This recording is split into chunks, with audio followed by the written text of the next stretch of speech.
তাহলে নিঃস্বার্থভাবে কে আমাদেরকে ভালোবাসে? আল্লাহ পাকের কোনো স্বার্থ আছে? আল্লাহ পাক আমাদের কাছে কিছু চান? রিজিক চান? টাকা পয়সা চান?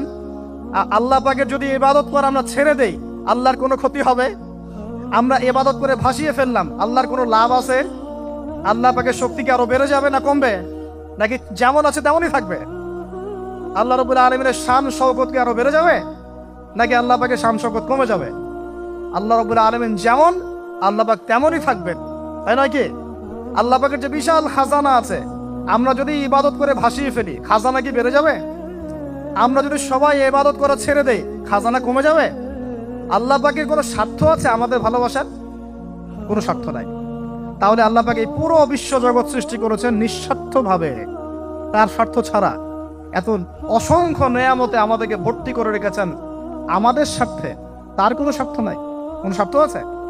এই পরীক্ষায় পাশ করলে আমরা আবার জান্নাতে যাবো ইনশাআল্লাহ। ওই জান্নাতে যাওয়ার পরে কি আমাদের স্বার্থ থাকবে না আল্লাহ পাকের স্বার্থ থাকবে? অতএব প্রিয় ভাইয়েরা এবং বোনেরা যারা শুনছেন লেকচার, নিঃস্বার্থভাবে যে সত্তা আমাদেরকে ভালোবাসেন, সেই সত্তাকে ভালোবাসতে শিখুন। আল্লাহ পাক তৌফিক দান। এখন আল্লাহ পাক আমাদেরকে কিছু কিছু ক্ষেত্রে ভালোবাসতে বলেছেন। যেমন আল্লাহ পাক তার দিনকে ভালোবাসতে বলেছেন, আল্লাহ পাক তার নবীকে ভালোবাসতে বলেছেন, আল্লাহ পাক আমাদের পিতামাতাকে ভালোবাসতে বলেছেন, আল্লাহ পাক আত্মীয়তার সম্পর্ক রক্ষা করতে বলেছেন, আল্লাহ পাক রক্তের সম্পর্ক বজায় রাখতে বলেছেন, আল্লাহ পাক স্ত্রী সন্তানকেও ভালোবাসতে বলেছেন। আল্লাহ পাক কিন্তু তার রাস্তায় জানমাল ব্যয় করে আল্লাহর পথে দাওয়াত এবং জিহাদ করতে বলেছেন। এখন এগুলো আল্লাহ বলেছেন বলে আমরা করব, আল্লাহ পাক ভালোবাসতে বলেছেন বলে আমি ভালোবাসি, কিন্তু উদ্দেশ্য হবে আল্লাহর সন্তুষ্টি অর্জন করা। আমি কেন আমার মাকে ভালোবাসি? বিকজ আমার মায়ের পায়ের নিচে আমার জান্নাত। আল্লাহ ভালোবাসতে বলেছেন তাই বাসি। আমি কেন বাবাকে ভালোবাসি? আল্লাহ ভালোবাসতে বলেছেন তাই ভালোবাসি। আমি কেন আমার স্ত্রীকে ভালোবাসবো? কারণ আল্লাহ পাক ভালোবাসতে বলেছেন তাই বাসবো। আমি কেন আমার সন্তানকে ভালোবাসবো?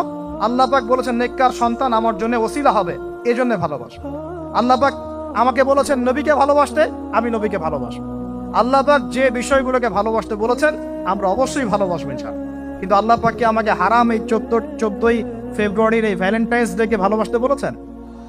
আল্লাহ পাক ইহুদি খ্রিস্টানদের সংস্কৃতিকে ভালোবাসতে বলেছেন? আল্লাহ পাকে জেনা করতে বলেছেন? এই ফ্রি মিক্সিং করতে বলেছেন? আল্লাহ পাক পতিতালা রাত কাটতে বলেছে? গার্লফ্রেন্ডকে ফুল দিতে বলেছে? আল্লাহ রাব্বুল আলামিন কি বলেছে বিয়ের আগে শারীরিক সম্পর্ক করো?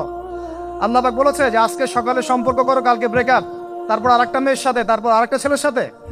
আল্লাহ পাক ফোনে ফোনে এসব প্রেম করতে বলেছে? আল্লাহ পাক এগুলো হারাম করেছেন, বাস আমি করবো না, সিম্পল। নিজের প্রবৃত্তি অনেক কিছু চাইবে, নিজের প্রবৃত্তিকে আল্লাহর সামনে আত্মসমর্পণ করার নাম হচ্ছে ইসলাম। মন যা চায় তা করা যাবে না। কেন? কারণ আমি কারাগারের জীবনে বসে আছি। কারাগারের মধ্যে মন যা চায় তাই করা যাবে না। এই কাজগুলো কখন করব? আমি বিয়ে শাদী করার পরে করব।